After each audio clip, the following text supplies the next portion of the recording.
Time check natin, 7:27. Tara, biyahe na agad tayo. May first booking na tayo. Manila to Obando. Yan.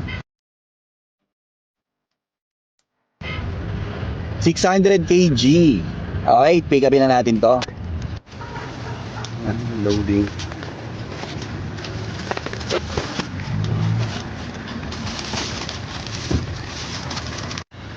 Yun, muntik na mapuno. Puno. Muntik na. Okay na kasi.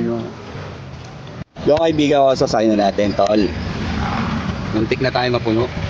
Hindi lang siya puno, punong-puno. Pero malapit lang naman yan. Abad Santos na tayo at paubando lang to. 13 kilometers away. Dito tayo sa Solis. Yun, touchdown. Dito na tayo sa Ubando. Time check natin, 9:02. Sakto naman tayo sa oras, kaibigan ko. So,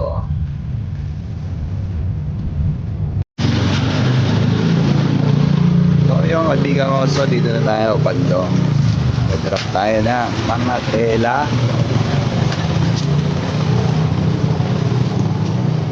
So yun, natapos na rin tayo mag-unload.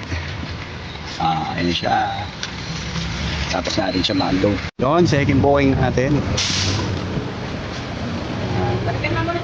Karga na. So yung kaibigan ko, sasayan na natin, second booking natin. Tcharan! Mga pids. Tapos tayo, second booking natin. Time check, 11:33 na pala. Oras na para kumain, kaibigan ko.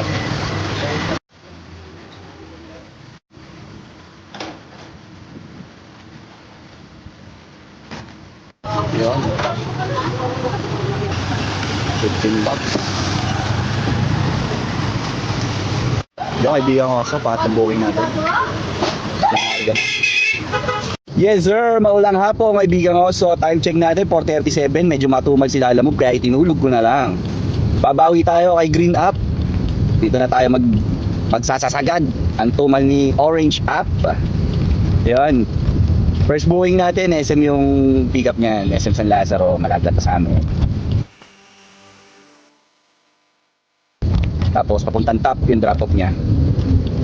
375, wala nang masama ron, malaki na yun. Let's go, unin na natin to.